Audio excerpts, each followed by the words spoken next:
सुखिया सोनपुर राज्य के एक छोटे से हरियालीपुर गांव में रहा करता था। सुखिया एक बेहद गरीब किसान था। वो दिन रात कड़ी मेहनत करके अपने परिवार का भरण पोषण किया करता था। एक दिन सुखिया थका हारा अपने घर पर आया ही था कि तभी उसकी पत्नी राधा रोते हुए उससे बोली, आखिर हम कब तक अपना जीवन गरीबी में काटते रहेंगे? चिंता मत करो राधा, सबके दिन बदलते हैं तो एक दिन हमारा भी जरूर बदलेगा। मुझे नहीं लगता कि अब हमारे दिन बदलेंगे। हमारे जितने भी खेत थे वो सब जमींदार ने हड़प लिए और हमारे 2 पुत्र समय से पहले ही इस संसार को छोड़कर चले गए। मैं तुम्हारा दुख समझता हूँ राधा। ये मत भूलो कि जिस दुख से तुम जूझ रही हो उस दुख को मैंने भी अपने मन के अंदर छुपा रखा है और मैं तो किसी के सामने रो भी नहीं सकता, क्योंकि मैं एक पुरुष हूँ और पुरुष के आंसू उसकी कमजोरी का कारण बनते हैं और मैं नहीं चाहता कि मैं दूसरों के सामने कमजोर दिखूं। आप खुद ही बताइए, हमारी पुत्री मोहिनी अब विवाह के योग्य हो गई है, उसका विवाह कैसे होगा? चिंता मत करो राधा, मैं दिन रात अपनी बिटिया मोहिनी के बारे में ही सोचता रहता हूँ। सोचने से कुछ नहीं होगा। मैं तो बस इतना जानती हूँ कि हमारे पास कभी कभी इतना धन भी नहीं होता कि हम पेट भरकर खाना खा सके। फिर हम अपनी बिटिया के विवाह को कैसे करेंगे? मैं आज ही जमींदार से इस बारे में बात करूंगा।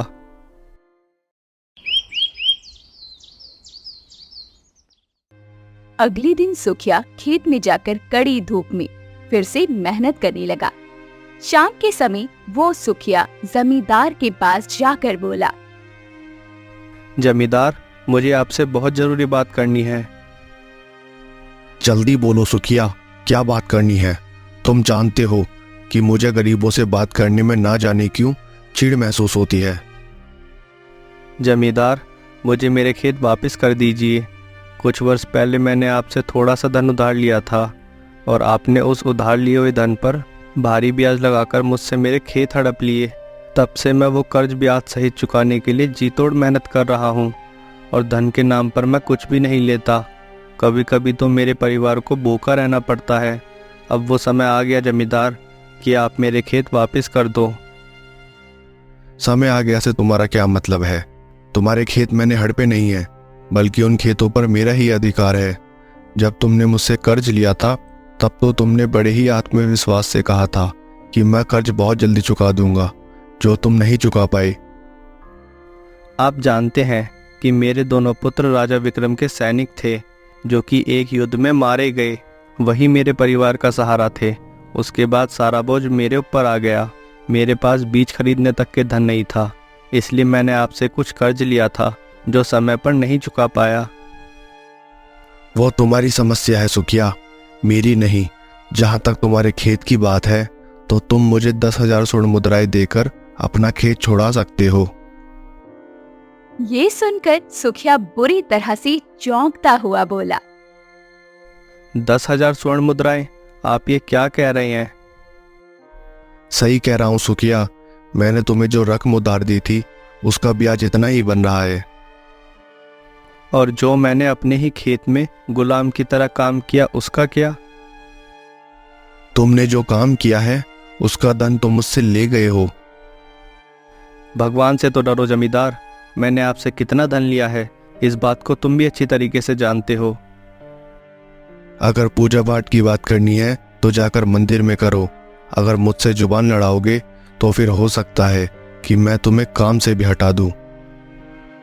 ये सरासर अन्याय है जमींदार। हाँ, अच्छे से जानता हूँ ये अन्याय है, तो क्या कर लोगे तुम? अरे तुम तो क्या, गांव का कोई भी व्यक्ति मेरा कुछ नहीं बिगाड़ सकता। सब अच्छी तरह से जानते हैं कि महाराज विक्रम का इकलौता पुत्र राजकुमार आदित्य मेरा मित्र है और वह हमेशा मेरी ही पक्ष लेता है। तुम और गांव वाले चाहकर भी मेरा कुछ नहीं बिगाड़ सकते। सुखिया मुंह लटकाकर अपने घर चला आया।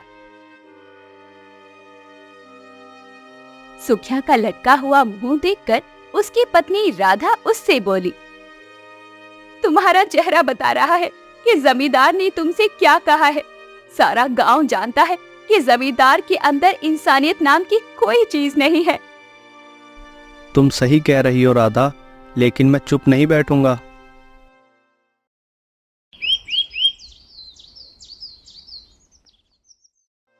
अगले ही दिन सुखिया गांव के मुखिया के पास चला गया और उसे सारी घटना बताते हुए बोला। अब तुम ही बताओ सुखिया, मैं क्या करूं? मुखिया जी, जमींदार मुझसे मेरे खेत वापस करने के लिए 10,000 स्वर्ण मुद्राएं मांग रहा है। देखो सुखिया, तुम जानते हो कि सारा गांव जमींदार के अत्याचार से पीड़ित है, क्योंकि महाराज विक्रम का पुत्र राजकुमार आदित्य उसका दोस्त है। और राजकुमार आदित्य के बारे में कौन नहीं जानता, वह एक बिगड़ैल राजकुमार है। उसकी वजह से कोई भी गांव वाला जमींदार से आधी बातें बोल ही नहीं पाता। मुझे लगता है कि तुम्हें इस बात की शिकायत स्वयं राजमहल जाकर महाराज विक्रम से करनी चाहिए। आप सही कह रहे हैं मुखिया जी, राजकुमार आदित्य के बारे में तो सारा राज्य जानता है।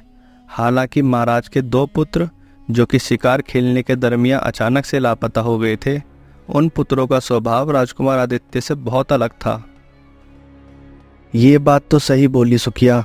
राजकुमार आदित्य के दोनों बड़े भाई स्वभाव के बहुत ही अच्छे और दयालु थे। जब तक दोनों भाई मौजूद थे, तब तक राजकुमार आदित्य की हिम्मत नहीं थी कि प्रजा पर अत्याचार करे। मुझे तो कभी कभी लगता है कि राजकुमार आदित्य ने ही अपने दोनों भाइयों को मार दिया है। पता नहीं मुखिया जी, ये बात सच है या सिर्फ अफवाह। इसका सही जवाब तो केवल राजकुमार आदित्य ही दे सकते हैं। खैर, अब मैं चलता हूँ।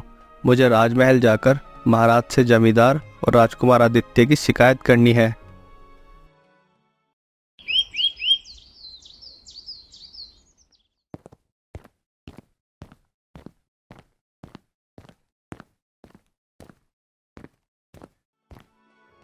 सुखिया उसी दिन राजमहल के अंदर पहुंच गया।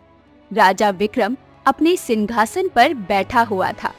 राजा विक्रम सुखिया की ओर देखकर बोला, तुम तो हरियालीपुर गांव में रहने वाले हो। हाँ महाराज, मेरा नाम सुखिया है। मैं तुम्हें जानता हूँ। तुम्हारे 2 पुत्र मेरी सेना में थे, जो एक युद्ध में वीरता की भेंट चढ़ गए। आपने सही कहा महाराज, मेरे पुत्र वीरता की भेंट क्या चढ़े, मेरे ऊपर तो मुसीबत के बादल छा गए। मैं कुछ समझा नहीं, साफ साफ बोलो। सुखिया राजा विक्रम को सारी घटना बताते हुए बोला, जमींदार ने मेरे खेत पर कब्जा कर रखा है और जमींदार से कोई गांव वाला कुछ नहीं बोल पाता, केवल इस वजह से कि आपका पुत्र राजकुमार आदित्य जमींदार का दोस्त है और जमींदार इसी बात का फायदा उठाकर सारे गांव वालों पर अत्याचार करता है। तो तुम कहना क्या चाहते हो कि मेरे पुत्र की वजह से जमींदार ने तुम्हारे खेत हड़प लिए? आप मुझे गलत समझ रहे हैं महाराज। मेरे कहने का मतलब सिर्फ ये था कि जमींदार आपके पुत्र राजकुमार आदित्य की मित्रता का फायदा उठा रहा है।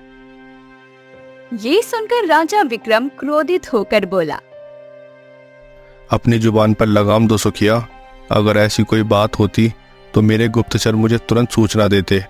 कुछ देर पहले मैं समझ रहा था कि तुम मुझसे मदद मांगने के लिए यहाँ पर आए हो, पर अब मुझे लगता है कि तुम यहाँ पर मेरे किसी शत्रु की योजना को अंजाम देने के लिए आए हो। ये सुनकर सुखिया बुरी तरह से चौंक पड़ा। आप मुझे गलत समझ रहे हैं महाराज।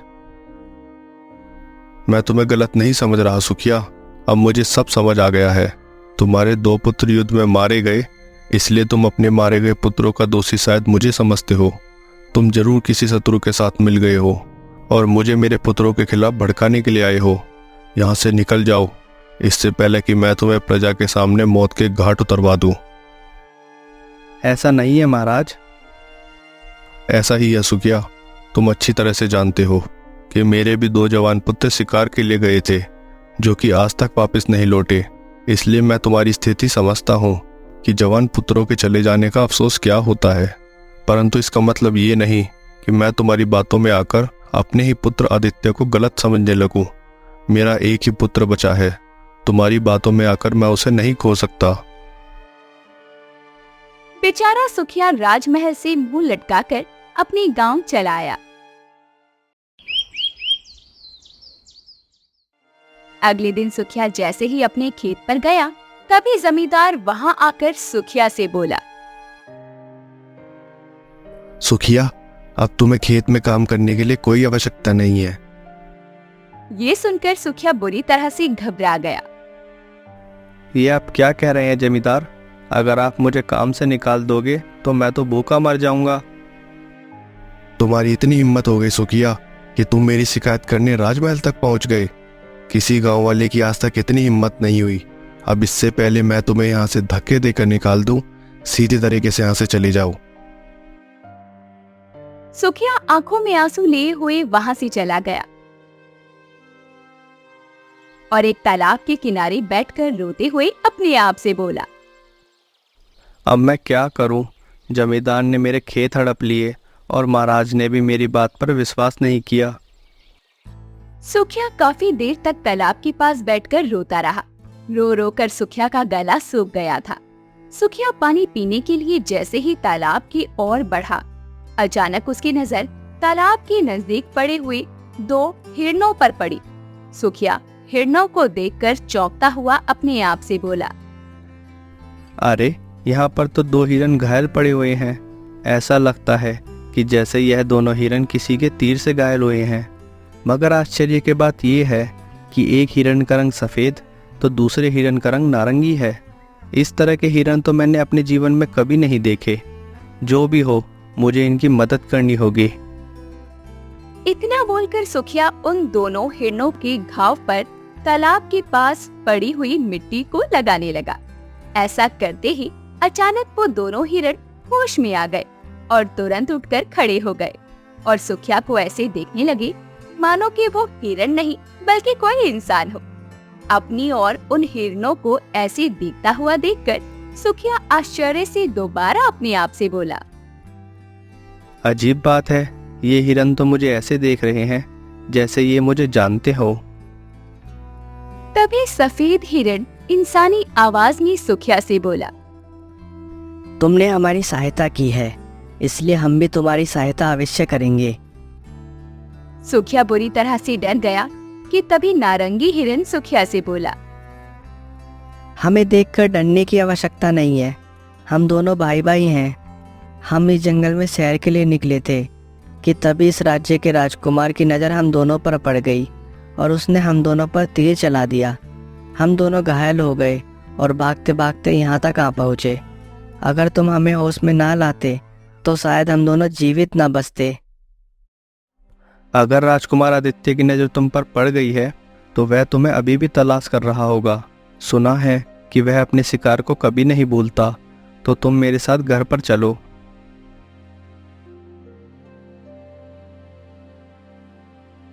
सुखिया उन दोनों हिरणों को अपने घर पर ले आया। घर पर उन दोनों हिरणों को देखकर सुखिया की बेटी मोहिनी आश्चर्य से बोली। अरे पिताजी, इन हिरणों के रंग तो बाकी हिरणों से अलग है। मोहिनी सही कह रही है। इन्हें आप कहाँ से ले आए और आप इन्हें यहाँ पर क्यों लाए हैं? आप जानते हैं ना, हम 2 वक्त की रोटी तो स्वयं बड़ी मुश्किल से खा पाते हैं। बेचारे इन हिरणों को कहाँ से खिला पाएंगे? सुखिया अपनी पत्नी राधा को सारी घटना बताते हुए बोला। ये कोई मामूली हिरन नहीं है राधा, ये दोनों मायावी हिरन हैं। राजकुमार आदित्य की नज़र इन पर पड़ चुकी है। अगर मैं इन्हें यहाँ पर नहीं लाता तो ये बेचारे उसके तीर से मारे जाते। तभी सफेद रंग का हिरण राधा से बोला। तुम्हारे पति बिल्कुल सही कह रहे हैं। तुम्हारे पति मन के बहुत ही साफ इंसान हैं। हिरणों के मुंह से इंसानी आवाज सुनकर सुखिया की पत्नी और पुत्री दोनों बुरी तरह से घबरा गई। तभी सफेद हिरण बोला। हमें देखकर डरने की आवश्यकता नहीं है। तुम्हारे पति ने हमारी मदद की है, इसलिए हम भी उनकी मदद करेंगे। तुम हमारी मदद कैसे कर पाओगे? मुझे 10,000 स्वर्ण मुद्राओं की आवश्यकता है, जो कि तुम्हारे लिए असंभव है। कल जब तुम सोकर उठोगे तब तुम 10,000 स्वर्ण मुद्राएं अपने पास ही पाओगे। अगर तुम्हें और ज़्यादा स्वर्ण मुद्राओं की आवश्यकता है तो तुम हमें बता सकते हो। नहीं, मुझे केवल 10,000 स्वर्ण मुद्राओं की आवश्यकता है ताकि मैं जमींदार से अपना खेत छुड़ा सकूं और मेहनत से हल चला सकूं।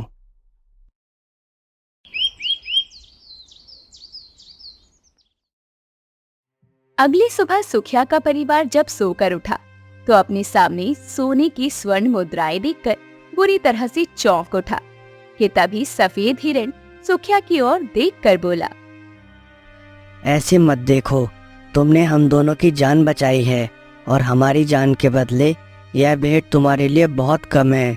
जाओ और जाकर अपना खेत जमींदार से छुड़ा लो। सुखिया उसी समय स्वर्ण मुद्राएं लेकर जमींदार के पास चला गया और जमींदार को देते हुए बोला, ये लो जमींदार, और मेरे खेत से चले जाओ। मैंने तुम्हारा कर्ज ब्याज सहित चुका दिया है। अरे तुम इतना सारा धन कहाँ से लाए हो? तुम्हें इस बात से कोई मतलब नहीं होना चाहिए जमींदार। तुम्हें बस अपने धन से मतलब होना चाहिए जो कि मैं तुम्हें दे चुका हूँ। जमींदार स्वर्ण मुद्राएं लेकर आश्चर्य से वहां से चला गया। समय ऐसे ही बीतता रहा। सुखिया नहीं जानता था कि जमींदार उस दिन से सुखिया के घर पर नजरें रखने लगा था और एक दिन जमींदार ने सुखिया को सफेद और नारंगी हिरन से बातचीत करते हुए देख लिया। जमींदार आश्चर्य से अपने आप से बोला, ओह, अच्छा तो ये रहस्य है सुखिया के धनवान बनने का। इसके हाथ जादुई ऋण लग गए हैं। मुझे यह खबर तुरंत राजकुमार आदित्य को बतानी होगी।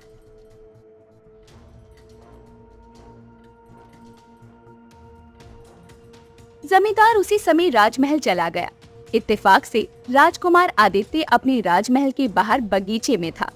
जमींदार को देखकर राजकुमार चौंकता हुआ बोला, क्या बात है जमींदार, ऐसा कौन सा जरूरी काम पड़ गया कि तुम्हें मेरे महल तक आना पड़ा? जमींदार सारी घटना बताते हुए राजकुमार से बोला, राजकुमार, मैंने अपनी आंखों से उन दोनों हिरन को सुखिया से बातचीत करते हुए देखा है, वह भी इंसानी आवाज में। वरना तुम ही बताओ, सुखिया के पास इतनी सारी स्वर्ण मुद्राएं कहाँ से आएंगी? इतनी सारी स्वर्ण मुद्राएं कमाने के लिए लोगों का जीवन बीत जाता है। तुमने बिल्कुल सही काम किया जो मुझे यह रहस्य बता दिया। कुछ समय पहले वो दोनों हिरन मुझे भी जंगल में दिखाई दिए थे। मैंने उन पर अपना तीर भी चलाया था, परंतु वो दोनों घायल होकर वहाँ से भाग गए। मैंने उन्हें बहुत तलाशा मगर वह नहीं मिले। वो दोनों हिरन मेरे पास होने चाहिए। चलो मेरे साथ। राजकुमार आदित्य तुरंत जमींदार के साथ वहां से चला गया, परंतु राजकुमार आदित्य नहीं जानता था कि उसके ये वार्तालाप चुपके से राजा विक्रम का मंत्री चतुर सिंह सुन रहा था। चतुर सिंह तुरंत राजा विक्रम के पास पहुंचकर सारी घटना बताते हुए बोला, महाराज, सुखिया जिस समय आया था उस समय मुझे भी उसकी बात पर विश्वास नहीं हुआ था, परंतु अब मुझे विश्वास हो गया है कि राजकुमार आदित्य के कदम अच्छे रास्ते पर नहीं है। हमें तुरंत उनका पीछा करना चाहिए। राजा विक्रम बहुत ही गहरी सोच में डूबते हुए बोला, तुम सही कहते हो, चलो चलते हैं।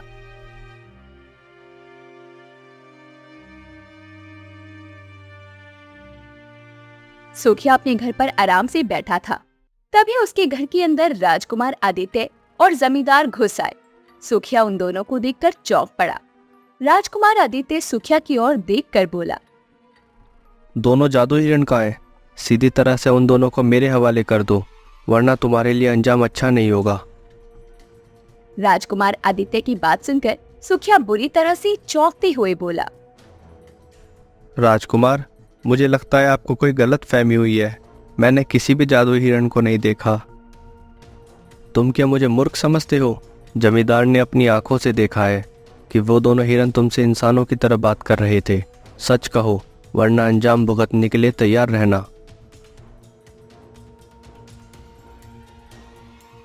तभी वहाँ पर दोनों हिरण आकर खड़े हो गए। राजकुमार उन दो हिरणों को देखकर सुखिया से गुस्से में बोला, और तुम मुझसे कह रहे थे कि मुझे गलत फहमी हुई है। तभी सफेद हिरण गुस्से में राजकुमार आदित्य से बोला, ये तुम गलत कर रहे हो राजकुमार आदित्य। अगर तुमने हमें नुकसान पहुंचाने की कोशिश भी की तो परिणाम गंभीर होगा। राजकुमार आदित्य ने बिना एक पल भी गवाए अपनी तलवार निकाल ली और उन दोनों हिरणों से बोला, कुछ समय पहले तुम दोनों मेरे तीर से बच गए थे, लेकिन अब नहीं बचोगे। अब मैं तुम दोनों को मारकर तुम्हारी खाल अपने राजमहल की दीवार पर लटकाऊंगा। तभी अचानक वहाँ पर राजा विक्रम और उनके साथ मंत्री चतुर सिंह आ पहुँचे। राजकुमार आदित्य अपने पिता को देखकर एकदम घबराते हुए बोला, पिताजी, सुखिया के पास जादू हिरण है और ये उन दोनों जादू हिरण के द्वारा हमसे हमारा राज्य छीनना चाहता है। नहीं महाराज, यह झूठ है। मैंने कुछ भी गलत नहीं किया, ना ही मेरा कोई ऐसा इरादा है।